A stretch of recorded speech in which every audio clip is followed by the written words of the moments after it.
It's 5 o'clock in London. It's midday New York time. Midnight in Hong Kong, 2 a.m. in Sydney, 9 a.m. in San Francisco, and 9:30 at night in Mumbai.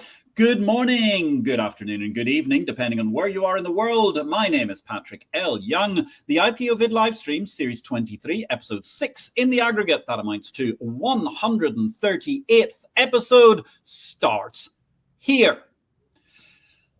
Maybe, just maybe, ladies and gentlemen, a seismic event is happening, and indeed our guest will remember that it's been talked about for the last 20 years.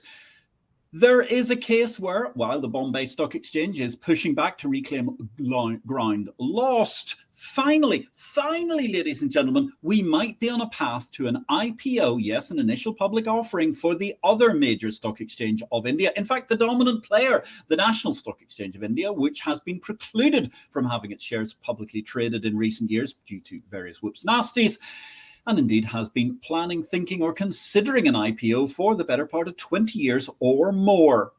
Meanwhile, much earlier in their path, the Ethiopian Stock Exchange, delighted to see they've raised $26.6 million to begin operations. Exciting times for capital markets in Addis Ababa. We wish them all the very, very best. I do believe there's a major league privatization is going to be their first issue in the near term.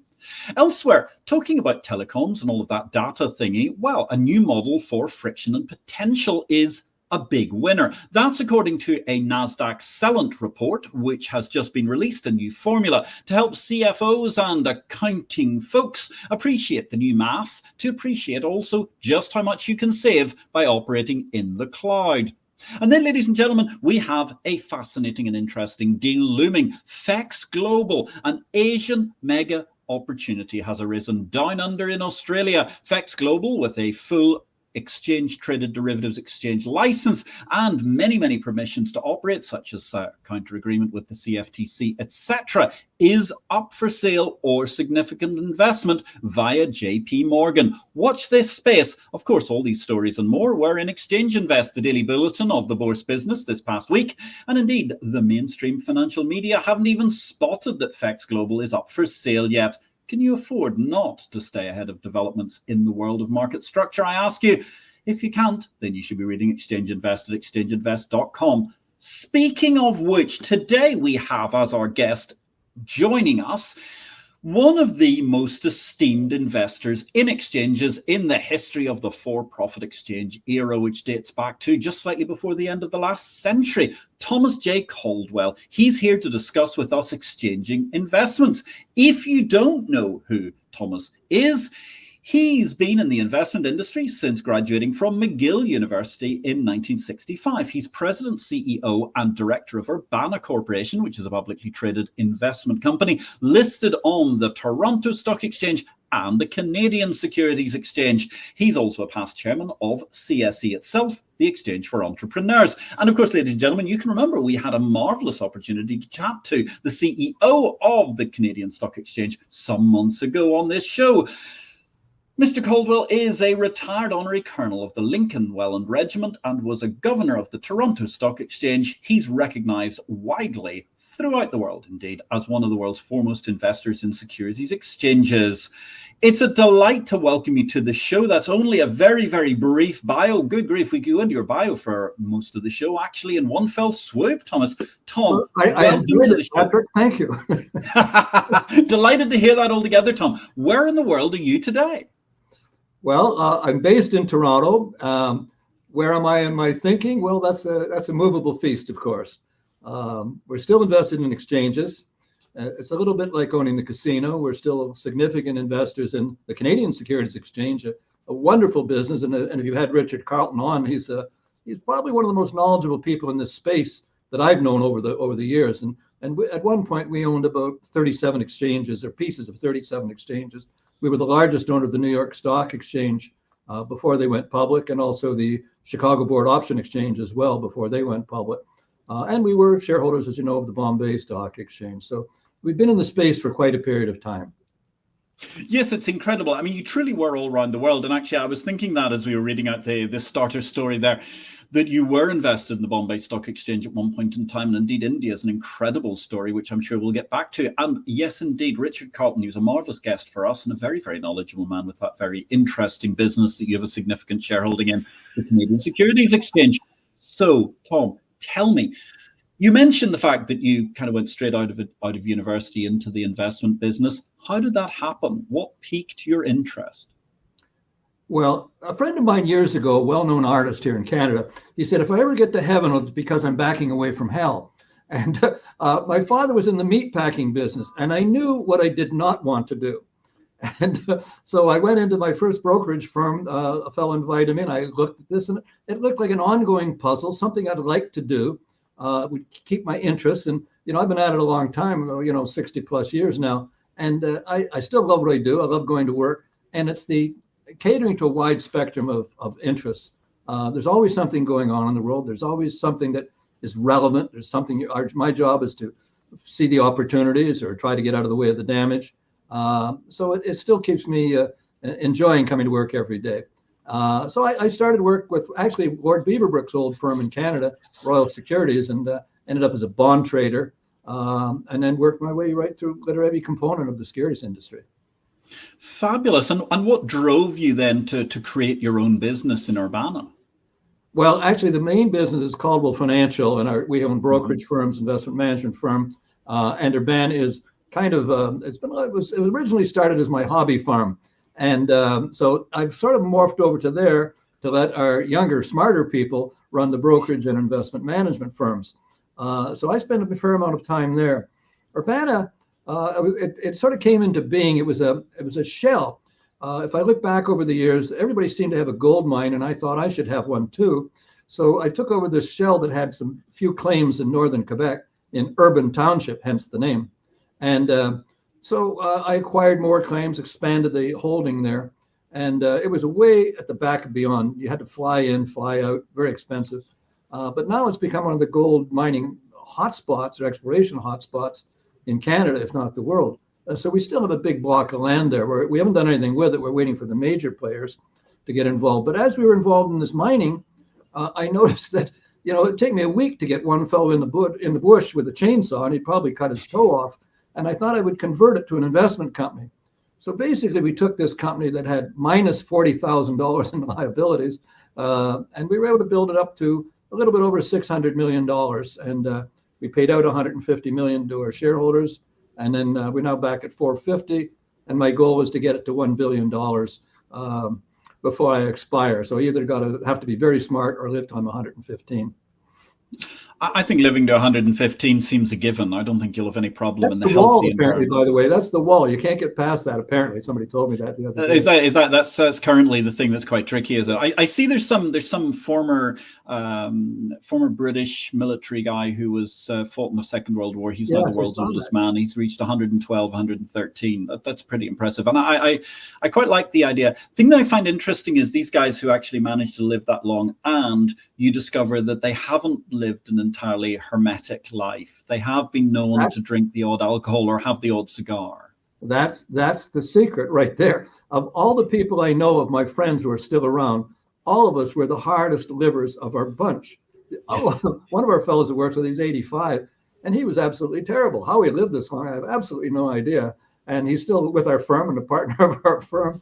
And so I'm one of the younger fellows related to him. But it's true. These people lived a life, kept a sense of humor, and kept mentally active. So I think that's part of the secret.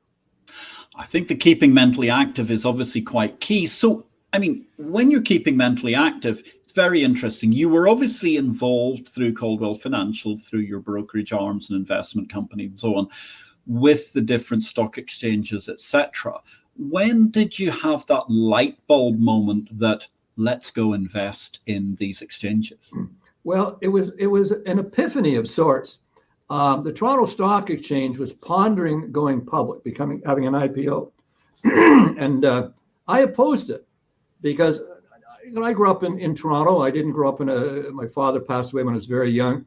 I didn't grow up in wealthy circumstances, and being a member of the Toronto Stock Exchange, was who I was.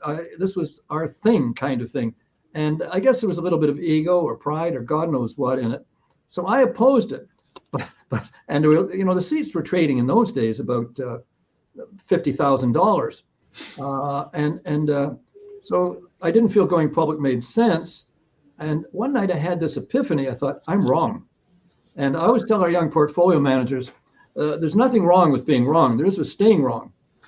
But I thought about it and I realized these things. You see, my deep analysis showed me that not-for-profit companies tended not to generate profits, whereas for-profit companies tend to do better. So if you can convert it from, say, a co-op to a for-profit company, you would make some money. So the interesting thing is I shut up for 2 weeks and then came out and said exactly the opposite of what I'd been saying 2 weeks prior. And I would keep laughing to myself about the depths of my own hypocrisy, thinking, gosh, I'd make a great politician.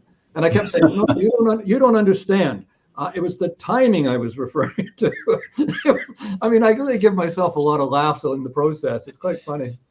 But that's fascinating altogether, because I think a lot of us have been there where we viewed particular market moves and not been terribly impressed. I can remember not being terribly impressed with the state of early electronic trading systems around about the late 1980s, because they didn't really do a lot of things that floors could do. And then suddenly I started to see other systems coming along that complemented those. And I realized, oh my goodness, there's a revolution coming here down the tracks, which is going to completely change things. So you got into the idea, you have this epiphany during the time Toronto Stock Exchange starts to flirt with the idea of becoming a publicly traded company. That leads you into then realizing that there's value to be had south of the border. Is that the next move? Absolutely. What happened, just to give you an idea, now it didn't happen all at once, but those $50,000 seats ended up being worth approximately $25 million per seat. It took several years to get there, but that was the game. But I went to New York at the time, and I keep trying to make space for the really bright people that are with me, the younger people that are with me. So I said that I'm going to go to New York and see what I can dig up in opportunities. So I became a member of the New York Stock Exchange. I bought a first seat for $2 million. And it was a start to it. New York is interesting. Every great city thinks it's the center of the universe, but New York, frankly, is very provincial in many ways, because if it has not happened in New York, it hasn't happened, or it's not valid. So even if it had happened in Chicago or Hong Kong or Toronto or London, it didn't matter if it didn't happen in New York. So I was able to sneak into town, and we ended up the largest owner of the New York Stock Exchange. The interesting thing, the first seat, as I said, we bought for $2 million. And shortly after that, literally in weeks, there was a scandal. Dick Grasso got fired. There was a special scandal for price rigging and whatever on the pension thing. There was a whole bunch of stuff happening. So the seats went literally from 2 million to 1 million in about 3 weeks. And I remember my partners were kind of grumbly at me, and I tried to explain that it usually took me longer to lose money like that. But that was the knife edge. The knife edge is, do you buy more or walk away? We decided to buy more. It is interesting. I mean, your point about the relative parochialism of New Yorkers, I think, is very well made. In fact, in Exchange Invest newsletter this morning, we're discussing how 10 years ago in Exchange Invest, we were reporting on Jeff Sprecher then being the guy who'd bought into buying the whole of the New York Stock Exchange through buying NYSE Euronext. And at that stage, still, the New York kind of establishment hadn't realized how the business was about to make a great leap forward. And they were actually describing him. The nicest thing they'd said about him by that stage was that 10 years ago, that he was strong-willed, which clearly didn't go down well with all of those very, very in touch with their feminine side New Yorkers, clearly. And it was quite hilarious because you saw that. I mean, there was so much reaction to the out-of-towner Jeff Sprecher coming along with his Intercontinental Exchange and bidding for the NYSE. I mean, the temerity of it. Did you encounter anything like that as you built up your huge investment in seats? Well, I mean, frankly, it was really funny at the New York. You do have an establishment-y. They're more stratified than the Brits are, of course. I could never be on the board of the New York Stock Exchange, even though I was the largest shareholder, and probably had as much knowledge as the whole board collectively had, because I was a Canadian. And you can't have a foreigner at the New York Stock Exchange. Um, they brought in a new CEO at one point, Duncan Niederauer, and I can remember the discussion that he might not be our sort of chap because he only graduated from Colgate as opposed to Harvard or MIT. And I remember saying at the time he'd been running trading for Goldman Sachs. Possibly he learned something in 10 or 15 years at Goldman Sachs. Anyway, he became the CEO, but that was part of the discussion. It was very establishment-y oriented, or of New York and the Ivy League schools. Very, very much the case. So that provides the opportunity, because that's the closed-mindedness, if that's a word, that was evident there, which enabled me, some fellow from Toronto, to come in and accumulate seats before they realized that they'd invited in Attila the Hun. Well, it has to be said, Attila the Hun with very good table manners, as I know from dining with you, and a remarkably good sense of rapport. I'm not sure Attila came in as a great raconteur during the course of his time. He just beheaded people and so on. It's just a different style these days, Patrick. That's obviously it, Tom. Indeed. We're here, ladies and gentlemen, discussing exchanging investments with Tom Caldwell, Thomas S. Caldwell of Urbana and Caldwell Investments. There are various different epithets to Caldwell Investment Management and the investment brokerage and so on amongst your wide-ranging group. If you have a chance, ladies and gentlemen, do ask us a question. We'd be delighted to deal with it. And also, while we're responding to your question, give us a little bit of love, because artificial intelligence needs love, ladies and gentlemen. And that artificial intelligence needs love in order that more people understand just what a great interview we're having today with Tom. So, Tom, you go and you do this investment in the New York Stock Exchange. And if I may say so, you became an overnight sensation, even though those who say had chanced to Toronto previously or some part of the Canadian investment landscape would have heard about you without any great difficulty. What was it like when suddenly lots of people all around the world were very eager to engage with you over investing in exchanges? Well, it was a slow space. There wasn't any scramble to say, gosh, we have to be associated with Tom. He's such a great fellow. That did not happen. You really had to elbow your way in to many of these companies, these organizations. And many of them didn't understand the asset that they had, how it could be changed. There was a lot of mind lock. The arguments that I was confronted with were the same arguments I made when I felt the Toronto Stock Exchange should stay private. So I knew where they were coming from. And in fact, I had a meeting with traders at the New York Stock Exchange during this period of time when we were campaigning for them to become a public company. And I was in a meeting with about 30 or 40 traders, and it was getting really ugly. And I had a cartoon. I brought it with me, and it's of a rat crying. And it says, Tom Caldwell mourning the loss of Ford trading. It was in the Globe and Mail in Toronto. And I said, listen, I'm a trader. I'm not interested in closing the Ford. That may or may not come. But, I'm interested in the New York. And it says, I love trading. I love the action. I love the New York Stock Exchange. And that was in the cartoon. And this went around the table with all these traders, and I was in. I was one of. And that was a very important thing, because the specialists owned the seats, and they were the ones that controlled the votes of the New York Stock Exchange at that time. So you had to win over the specialists. And they were all Damon Runyon characters. And it was really, I had more fun in that deal. I said, very rarely involved in a deal where everybody makes money. We changed the place for the better, had a boatload of laughs, and met some people to be friends my whole life. It was just wonderful, really interesting characters.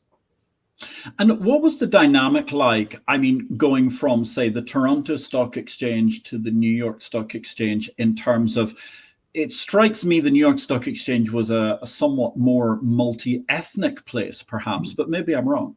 Well, it wasn't multi-ethnic. It was only 3 ethnic groups. And I loved it. It was a microcosm of New York.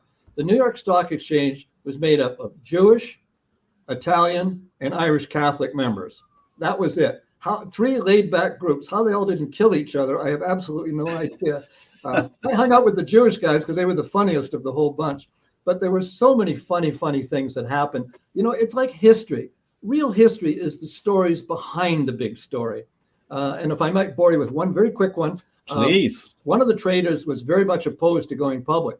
And another trader called him and got his answering machine. And he said, listen, Billy, if you don't agree with this, you better start checking under your car. Well, Billy goes to the police. It's on television, on CNN. And I'm a trader. I recognize people by voice. I know who the fellow is. So the next thing you know, this is post September 11th. It's the SWAT team to this trader's house. He's by the way over 75 at the time. I mean, masked machine guns. They drag him out, and they have a hearing the next day. And the judge finally realizes these are just a bunch of old fogies, and that's how they talk to each other. So they sentenced him to take a course in anger management. So I just sent him the DVD of the movie. But it was all this Damon Runyon stuff. In fact, once the traders, they had a meeting at Buttonwood South, and a fist fight breaks out. Yeah, these are all guys in the mid-70s. But I loved it. I love the action. I love the guys. That's fascinating altogether. So you watched the epiphany, then the New York Stock Exchange, and a lot of people have forgotten this now, that of course the New York Stock Exchange didn't IPO. It had this remarkable inversion. It effectively did a reversal going backwards, in fact going across the time zone to the west, and pushed itself into the Pacific Coast Exchange, effectively into Archipelago, if I remember correctly. Yeah. So they didn't do an IPO per se, but it still was a big campaign necessary for people to understand why it made sense. We, as exchanges, you tell everybody else they should be public companies, except you yourself. But it makes for better governance. It makes for better staffing. It makes for better salaries, and it makes for greater efficiencies. And but that sounds very simple saying it now. It was not at the time. It was a fight. Couldn't agree with you more. I mean, my book, Capital Market Revolution, which came out in July the 1st, 1999, was saying exactly the same things, that it was weird that we had the people who were the ultimate acolytes for capitalism were themselves mutual organizations that were effectively run as a quasi not-for-profit. It seemed very, very odd. And actually, I'm going to break into your line of thought there, because that's a very good time to introduce our finance book of the week. So Tom's going to take a rest for a second, grab a glass of water. Let me tell you, we had a guest a few months ago. He was absolutely magnificent, just like today's guest, Thomas S. Caldwell. Johan Norberg makes the case for capitalism. The Capitalist Manifesto, Why the Global Free Market Will Save the World, is a case for capitalism and the vital role played by the free market in today's uncertain world. He argues a move away from global capitalism would not only squeeze the growth out of the economy, but also deepen already large social exclusion for the vulnerable, for the world's poor. It would be a killing blow. For all of you who believe out there in growth, in better markets, in improving the lot of everybody on this planet Earth, as I do passionately, and indeed I think I can speak for Thomas in that regard as well, let me tell you, there's no better book that you should be reading at this moment in time than Johan Norberg's, our book of the week, The Capitalist Manifesto. You can get that book, bookstores anywhere. And if you want to indeed catch up with what's the best book of the week that we're going to be recommending for the next week, don't forget that's in our free weekend newsletter, the EI Weekend. You can sign up for that at exchangeinvest.com. And while you're there, if you haven't been a subscriber before, pick up a free 30-day trial of Exchange Invest at exchangeinvest.com, the newsletter of the Bourse Business, the place where you can learn all about what's happening in the wonderfully exciting world of financial markets. For only $375 per annum, it's like having your ear right against the water cooler of the Bourse Business. Now, Tom, coming back to you, I mean, it's an intriguing situation because you were there. You were in the front line as this remarkable revolution took place, and we saw all manner of people moving all across the universe of going from mutualized to for-profit. In the background, also, there was a huge digitization move going on where lots of floors were closing down, and that was revolutionizing the exchanges itself. You said, I think if I got it right, you got up to 37 different exchanges you've invested in over time? Yes. Yes. That's incredible. So tell us a little bit. I mean, what was the weirdest, wackiest, and most far-flung place that you ended up doing a deal, and what got you there? Well, you don't have to go far flung to get into weirdo, you know, but India was the challenge for us. We, after a whole series of negotiations, we ended up purchasing just under 5% of the Bombay Stock Exchange, which was a private company. And of course, it was quite a campaign to get them to go public. And sometimes managements are quite comfortable with the mutually held thing. They like the limousine going to work and heading the Bombay Stock Exchange. Even though it was the national stock exchange, it was becoming ascendant at that point in time, the Bombay being the retail exchange. But that was a fight. And then we bought some stock, and several big hitters in the States bought some seats. I bought percentages of the business. Then they engaged a study called the Jalan study. Jalan was a professor. Oh, yes. And it came out it began with the conclusion that exchanges were natural monopolies. Well, somebody should tell at that time, 60 different exchanges in the US that they're all natural monopolies. Therefore, profit should be controlled, salaries should be controlled, dividends should be controlled, pricing should be controlled. In fact, it was a de facto nationalizing. And this was a horrendous thing. And the ghost of Jalan's still there. I don't know, it's still a prof someplace, or he's been defrocked, I don't know. But we ended up having to campaign using both lawyers and the media in Bombay to keep pushing in this direction. We had Brendan Caldwell, our eldest son, had meetings with the regulator in India. And, they were kind of a funny bunch because they said, we've had no pressure from people to go public. And they're the letters we've actually written to him personally and sent back to us and said, nobody's mentioned it to us. Well, lying usually requires a third person. You can't bring an outsider if you're not going to be forthright. But that was a long, long, long fight. Finally, it did occur. Competition was brutal because the Indian government at that time was very much favoring the National Stock Exchange, which is more the institutional exchange. Yeah. And because Bombay there were some scandals going on there, and it was very strange. They owned that building in Bombay, and part of being a member, you had an office in the building. A lot of the members were given space in the building. It was really a hodgepodge. We were involved in it several years, and it was not one of our more successful investments. But our most successful investment in India, if I could digress for 1 minute, please. Through the Bombay Stock Exchange, we invested in building an orphanage for little girls in Bombay called Angel Nest, the Dorothy Caldwell Home. We have 30 little girls there, and that's been my greatest investment. Those kids and watching them grow up. The oldest girl just got a full scholarship in medical school. So my benefits and profit in India were more psychic than they were financial, but it was still worth it. A great investment in the girls.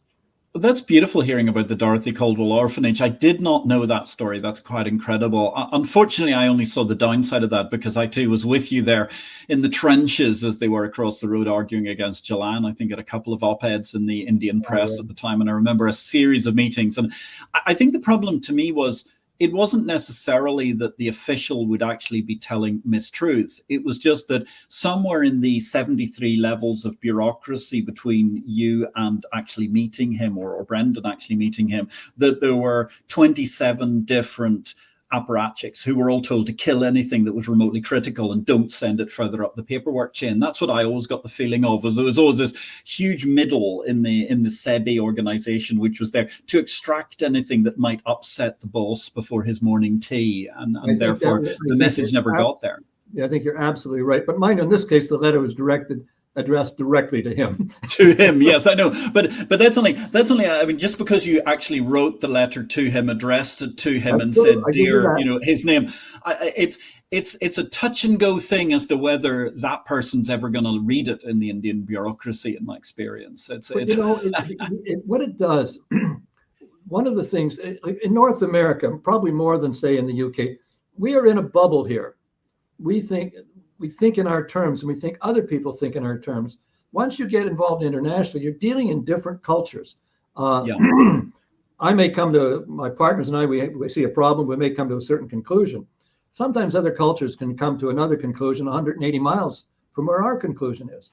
And we found this in different places. So we just had to try to tune in to what the thought process was. It was interesting. We owned part of the Budapest exchange at one point in time.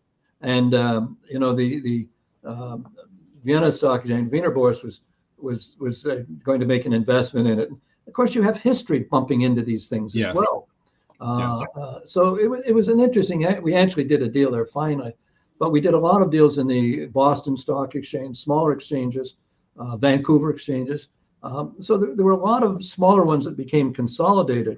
And Jeff Sprecher, to his credit, he didn't buy the New York Stock Exchange. He wanted to get at Euronext, of course, or the London Stock, Life, if you will. Those were the real deals to get in there. There for a long time there has been no money in trading cash equities. It's in the data. It's in all the peripheral things that you work, because it's too competitive in the cash equities.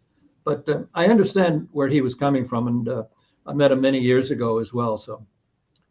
No, it's incredible what he's done as an entrepreneur and demonstrated just how successful the for-profit business model can be with his remarkable organization across the planet. And actually, we've got a question from someone who's seeking to emulate to some degree the Jeff Sprecher experience. We've got James Beattie from TIFOS, I think is the organization he's setting up, the Toronto Futures Exchange, if I remember correctly. It's a new thing. Hello, Patrick. Hello, James. Does Thomas care to comment on my FX Global comments from Friday? Does Tom see implications for Canada? Thank you. The much power-pointed James Beattie of CEO of TIFOS Group Holdings. Thank you very much, James, for your question. I'm delighted to see you've still got a sense of humor, and I hope you're getting there towards getting everything established. Interesting question. I mean, FX Global, set up as the competitor exchange for derivatives in Australia, has all the permissions ready to go, does certainly look rather redolent of something like the situation in Canada at the moment, albeit you have the TMX monopoly and no direct competitor in the futures and options space. Well, you know, James, hi, James, by the way, we know each other personally as well. A couple of our people are looking at this and looking at the proposition that he is involved in. My concern in Canada is our capital markets are shrinking dramatically. Again, not getting on the futures there, just getting off it a tiny bit. But certainly for mid and smaller cap companies in Canada, it's a very, very thin market. Our market's dominated by the Canadian chartered banks, about 80% of equities. And that means they have to stay with index encoded companies, et cetera. But that bias, that focus is still to big conservative things. The futures exchange, I just wonder the size in Canada. I think Australia is quite a bit ahead of us in terms of innovation. I think there's a possibility of it in Canada, but I can't comment on it directly because one of our analysts, Tom Simopoulos, is working on that project right now. I think Jim has had meetings with him. I think that's a very interesting pointer you make. I mean, certainly what interests me, though, is it's fascinating how in Canada, there's been so much growth in equity competition in one way, shape, or form in recent years. I mean, there's the TMX, there's the Canadian Securities Exchange, which you're involved with, which is obviously very dynamic in the sort of middle and the lower end of capital raising and so on, and developing particular niches. And also then there's been the things like the NEO exchange and so on that's now become NASDAQ, and CBOE have crept into Canada as well. How do you see that? Because there seems to be certainly a lot of hyper competition around about that sort of TMX monopoly in the larger caps. Well, there is. And there's a lot of, the bigger the competitor, the more gaps are between them for opportunities for smaller and mid-sized organizations to start, as Mr. Beattie was just pointing out. I think in terms of Canada and exchange, the cash equities, generally speaking, the key to the game is listings. If you get the listings, that's sticky. Trading can come and go on a daily basis. And we are involved in trading operations, very, very exciting one I can mention in a few minutes if you wish to. But go for it. I think the thing is the listings business. The listings at the Canadian Securities Exchange have grown very, very dramatically. And sometimes it's by topsy and good luck. For example, cannabis was legalized in Canada, and a lot of companies, that whole industry became public in Canada. But the Toronto Stock Exchange would not list them because the president of the TSC at the time was an American. And he was worried going back home on the weekends, he might end up on jail trading cannabis stock. So they all came to the CSE. And that was a tremendous shot in the arm to that business.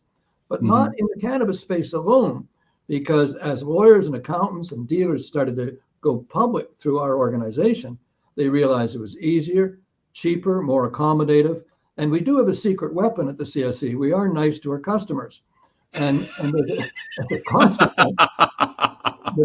consequence, that business has grown dramatically, whereas the TSE itself had 0 new listings last year. 0. Which is not only a comment on that company, but it's a comment, and not to put them down, it's a comment on Canadian capital markets. So the listings business is very, very key.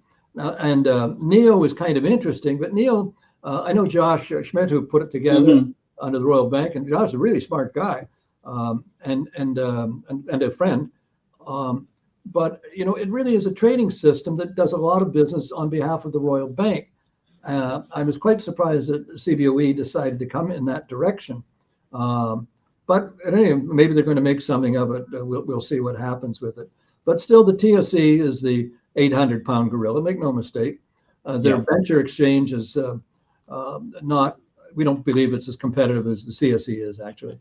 So it's a different landscape. But the key to the exchange, the cash equity business, is listings, and that's what London had as a great advantage for many years. If they haven't blown it via Brexit or whatever. Well, yes, it's a very interesting point to London. I think the difficulty with London is, even regardless of Brexit, when you look at the overall marketplace, I mean, it was actually effectively larger in 1999 than it was 25 years later. And that's the problem I see, rather than by the time we reached the Brexit referendum, there was already 16 years of relative decline. Stock prices were no higher than they'd been at the turn of the century. And that was, in fact, they were lower than they'd been at the turn of the century. So there's a huge amount to unpack there. You also hit upon a series of fabulous guests we've had in recent time. And certainly, of course, Richard Carlton, once again, the head of the CSE. And I've got to say, I have to quote you there. We have a secret weapon at CSE. We're nice to our customers, which I think is an epic remark in the series. And certainly, no, I applaud you for that, because one of the things which I find very, very interesting is if you take the example of CSE and you also overlay that with Jeff Sprecher, what do you get? You get people who are obsessed with what their customers actually want and delivering that, rather than going out from on high and telling the customers what they ought to be getting. Now, of course, you've always got a certain element of, as Henry Ford said famously, I mean, his customers would have asked for a faster horse. But nonetheless, it's a very interesting debate. We also had Josh Schmidt on our show previously. And let me say thank you very, very much for that great question, James Beattie. Good luck with your endeavors. I hope they all come to fruition in due course. And well, I'm very excited to hear what goes on, of course, with Brian Price's FX Global as well. Now, Tom, if we take a step back at the moment and look at kind of all these different deals you've done, there was one exchange, I'll let you into a secret here, an exchange that came onto my radar. I was aware of it. It's not actually an exchange. It's a marketplace platform. And it suddenly had explosive growth. It's absolutely incredible. I go Google it. And as I'm looking down there, I see the smiling visages of two great men of the exchange parish, your good self, and indeed Mr. Richard Cotton on the board. You tipped a moment ago that you were going to tell us all about a very exciting trading platform. Has my masculine intuition found the right path to Asia? Is that the business that you're talking about? If so, do explain more. Well, yes, it is. This is a blue ocean trading. It's an alternative trading system at the present time.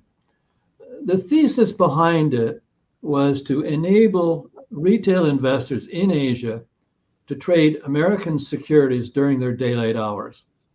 And many years ago, a lot of the major exchanges tried to implement 24-hour trading. London, New York, Toronto, I think Hong Kong, tried to bring all these, so the book would go around, like, for example, in the bond market, for the big bond trading firms, the book would just travel around the world overnight. Yes. But on the equity side, you have a whole series, you have regulations, you have clearing and settlement. There's a lot of complexity, so it was never able to take off. So at any rate, Blue Ocean, really good, solid management team. And, it's interesting as an investor, sometimes in early stage companies, the most important thing is not necessarily the idea, and that is critical, of course, but the ability to execute, the team that can do it. And the character flaws of that team will determine success or failure. So it was a very good team. They presented this concept, and we decided to invest in it. And I was laughing. The commitment I made was larger than we usually make in our first go around in investment in exchanges. And I remember thinking to myself, as a typical retail investor, I put in too much, I invested too much. And then as it started to really take off, I didn't put enough in it.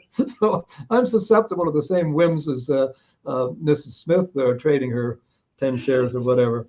But what happened is that, for example, we did an exclusive with a South Korean big brokerage enterprise. And by the way, the South Koreans, they're bigger traders than the Chinese are. I mean, they're huge in terms of volatility and market cap. They'll trade half the capitalization of huge major companies in the morning. That's how aggressive they trade.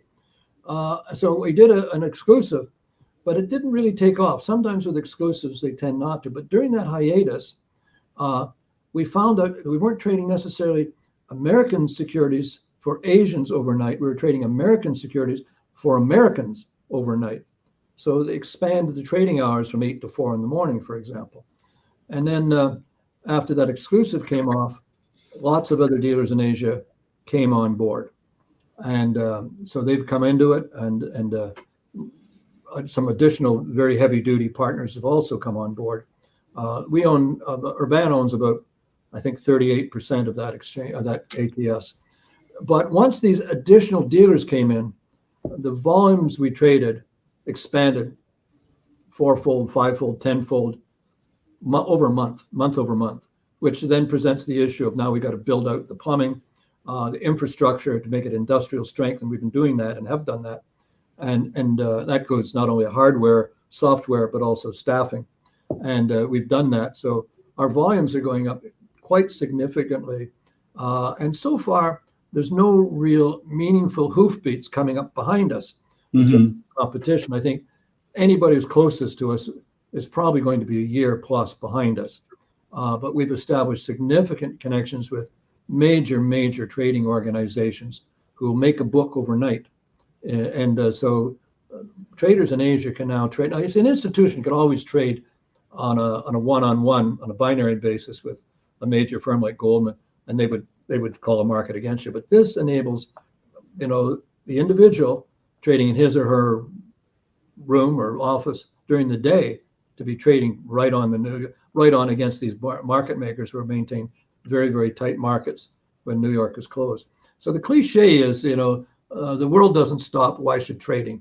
And I think it's all going to go eventually to 24 hours, period. But we are taking a major chunk of that business, and we're way ahead of schedule. Starting a new thing like this is very complex. You have to have mechanisms in place for regulation to cope with all the SEC, and there's a lot of work to do. And it's several years before you even see the daylight of profitability and cash flow. We're profitable now, way ahead of schedule. So I think this has the potential of a very significant profitable investment for it. And eventually we might do an IPO ourselves, or eventually we may be taken over by a major exchange. But it's a very, very attractive investment. And it really just opens up the world to more trading in U.S. securities. I think that's a positive. It's fascinating. I mean, I really was blown away by the sort of volumes that Blue Ocean was doing so relatively rapidly. And as you say, well, you give the example of being Mrs. Smith and thinking that she hadn't quite bought enough. I think in the case of Blue Ocean, clearly every day you've got thousands of Mrs. Tanakas or Mrs. Youngs, but Mrs. Youngs of South Korea rather than someone like my own Mrs. Young, who were worried about how much they've bought. It's an incredible business, and the growth and expansion is incredible. And also what's fascinating is it tickles, for want of a better term, the settlement G-spot, because with the US going to T+1 along with Canada and Mexico just after the US Memorial Day holiday, that provides a huge headache for a lot of companies in Asia because they've got a very narrow window for settlement. But actually, if they're trading on Blue Ocean, they've effectively got T+1 from the day after they actually have traded because of the way the trades are booked. So therefore, there's more than adequate time to do the banking. So it may actually be a huge resolution to the headache for a lot of traders across Asia, which will probably drive even more business to Blue Ocean. I was absolutely stunned by the business. It was great to talk to the management the other week in a call. And I think it's most impressive. And I certainly think you've got a fantastic investment there, even if it was slightly larger as an initial investment than you usually make. But it looks to be going pretty reasonably well at the moment. I should have put more money in it. Well, it's easy to say. Yeah, but we may come in for another round or two as time goes on if they need more cash. But it is a good investment. And if you've talked to them, they're good people. It's a good, in-depth management team. And that's so important in newer enterprises, that you have a team that gels, that works together, that are competent, ethical, energized, if you will. It's a good bunch. I'm very happy with it. Fascinating. And therefore, I don't want to ask about what you're particularly looking to invest in at the moment, or what you're maybe negotiating on or something like that. But in general, do you still think that there's a huge amount of potential then for the exchange model? Yes, I think we're probably going to enter another period of consolidation at some point in time. The big alliances are already there, but there are smaller exchanges that may or may not be taken out. We own a thing called Miami Exchange that has a series of futures and exchanges, commodity exchanges, and that came out of our Minneapolis Grain Exchange investment and our Bermuda Stock Exchange investments. But so there's a lot of stuff still to be done in there, and there's a lot of progress to be made. For example, blockchain, the mechanism behind the cryptocurrency, that's almost the holy grail in the securities industry, because if you can tokenize securities, and by the way, the CSE was a leader in moving in that direction, then you have instantaneous settlement. You get rid of capital risk for the broker, and it saves a lot of the back office friction and costs like depositories. It's just boom, it's done. And so that is going to be a really exciting area in the future. However, with this FTX, this Bankman-Fried fellow, blowing up, all the regulators just took all those files and put it in their bottom drawer because no one wants to preside over a disaster. So as a consequence, that whole initiative has been slowed down, backburnered, at least for a year or two, a couple of years. But that will be one of the great innovative areas for exchanges going forward, I think, whenever that does occur. And it will occur at some point. Yes, and I think it's very interesting because the one point that I would make about that whole thing is, while there's a lot of people spearing off in one direction all to do their own crypto thing, they all think that they're going to be the winners at the end of the day. Whereas the one thing we notice from the 25-year plus history that we've both had from sitting around watching exchanges and capital market revolution, ultimately, the very biggest brands tend to still be a lot of the brands that were actually around previously. I mean, ICE is really the only brand that has been created in the exchange industry that did not exist 25 years ago. And in fact, Miami Exchanges is the next largest independent brand that's on the go that I can think about at the moment. Everything else is essentially a previous monopolist which found the true path of reform and enlightenment. Absolutely. And as I say, you got to give kudos to Sprecher, but I would always laugh. You see, I always keep joking, if you're sort of a self-made entrepreneur, if I use the phrase not pejoratively, new money, you're always looking for legitimacy. So if you can buy the New York Stock Exchange and become establishment in one fell swoop, it's great. I used to love it in New York. I would be part of my job there as investment manager was schmoozing on the Upper East Side. And I'd be chatting to people and they say, "Oh, Tom's from Canada or Toronto." And people would literally walk away. From me. But as soon as I owned a seat in the New York Stock Exchange, they said, "Well, Tom's a member of the New York." I was establishment. I was in. People wanted to talk to me. They thought I was brilliant. So I can understand Sprecher's motivation at the New York Stock Exchange.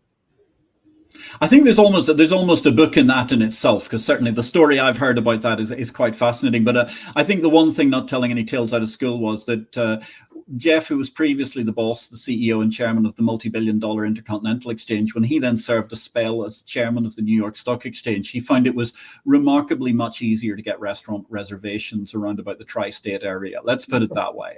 Definitely, I think there is that fascinating issue, and I think the other great statistic that pops out of my head at this point in time was when they created the first female CEO of the London Stock Exchange, Clara First. Clara First, yeah. She had, Clara First. I think, if I remember correctly, Clara had something like 2,000 media requests for interviews. And the point was, it was the usual 500 from all the world's financial media. But then there was this hugely long tail that, because she was a woman, went through quite literally Vogue, Harper's and Queen, Harper's Bazaar, all the way out to like Homes and Gardens, which I know Clara quite well, but I can honestly say I've never discussed horticulture with her at any point in time. And I've no idea whether she's particularly interested in it. But because she was a woman, suddenly every magazine, including even the sort of supermarket tabloids, wanted to talk to her. And that's certainly something fascinating about being the boss of a stock exchange. Good grief, I can even remember when I was the boss of the second largest stock exchange in Romania. At the inaugural press conference, which we gave in Bucharest to introduce me, all these guys start asking questions about, so who do you think's going to win the soccer derby at the weekend, which was between I can't remember, Dinamo Bucharest and Steaua Bucharest, I think, are the two big local teams. It's like, I have no idea. I know nothing about football, but fortunately, my mouth just sort of opened like this, and my PR guy jumped forward with this perfect answer in Romanian, which was like football, football analysis, halftime chat. And it's like, that's what you pay your PR guys for. Well, I think we might. I think you have reminded. I think we may have owned a piece of the Romanian stock exchange. If we didn't, I knew we were negotiating for it. I think you owned a base of the Romanian stock exchange, and I actually ran the Sibiu exchange, which was the futures and options centric exchange, which eventually got killed by local politics. Because let's put it this way: there's two phrases that are not to be found in any dictionary in the world. One of them being as pretty as an airport, and the second one being high Romanian corporate governance standards. It was a very character building discussion, Tom, and I think if I discuss it with you next time we meet, I'll probably drive you back to the Demon Drink. Actually, it was quite an experience. So we're running into the last 10 minutes here. It's been a really fascinating show. We could talk about endless numbers of things over time. And I do remember as well, I think one of your 37 investments, you were invested in Sofia, the Bulgarian stock exchange at one point in time, which raises a whole other series of fascinating corporate governance issues. As you sit here looking on this business, I think we're in heated agreement. I mean, I think, one, there's a huge wave of consolidation. I think, two, the exchange marketplace model still has a long way to go. I mean, I think that there is a huge opportunity for new markets, as something like Blue Ocean has just proven, which has essentially gone into an area where you would think somebody had already done it. And here it is, a huge success, because there was this latent customer demand of the Mrs. Tanakas and Mrs. Youngs of Korea. Well, the interesting thing is that the one thing about exchanges, you see all these products that are being developed, derivatives of every variety, and structured products that people are making. I mean, those are the things that are like Topsy. They keep growing up dramatically, but at the end of the day, they all have to trade someplace. Yeah. And so, as I said earlier in the meeting, it's very much like owning the casino. They have to come through your place. Now, yes, margins have been compressed. I understand that. The competition is brutal, but there's money in the data. Like, data used to be about a third of the revenues of an exchange. Yeah. It's not it's a very significant portion of the business. So the business has morphed to a different business model. But like it or not, this multiplicity of new products will end up trading someplace. Or what we did in say Blue Ocean is just bring in a new group of players to play directly in this thing, which will expand volumes and I think make the world a little bit more international. I always think that's a good thing. So I'm quite enthusiastic about it. I think there's lots of positives that happen. It's like technology. I'm not smart enough to really understand technology, but I buy the companies that can benefit from technology. That I can understand. Same as exchanges. I think that's a great point altogether. So therefore, Thomas, I think it's an ideal point to ask that question we ask all of our guests. Thomas S. Caldwell, you've been a marvelous guest this afternoon. Where do you think the capital market revolution goes next? Well, we're in a kind of a pause situation because, like it or not, it is geopolitical. And it should be integrated probably more than it should. World trade has helped human progress dramatically. And we're entering a period where everybody's going a little bit nationalistic again for obvious reasons. But I think we have to weather through that cycle, and it's going to come back again because the evidence is incontrovertible that larger trade, world trade, integrating of world markets does benefit the less developed countries dramatically. And we have to do that. We can't leave people behind. Everybody's worrying about changing the world's temperature. There are people starving. Let's deal with that stuff. Let's deal with improving standards of living. That's probably the best formula for peace I can think of today. I think that's a marvelous note to end on. And also because of the fact that you actually practice what you preach in that globalization method, thanks to those 30 young ladies, as they now are, who've been given a great opportunity at life in India, which is something that, let's face it, you wouldn't have known about unless you'd managed to get all that way over to India and had to spend that time with SEBI and investing in the Bombay Stock Exchange, etc. It's quite fascinating altogether. Can I end with one point? Please. My dear wife, suffered cancer and everything. She had to go through the whole mess for several years running. And those little girls at that orphanage got together every morning before they went to school to pray for Dorothy Auntie. And it meant so much to my life. And she's been cancer-free of many years now. So that's the sort of peripheral or most important benefit of my investment in India.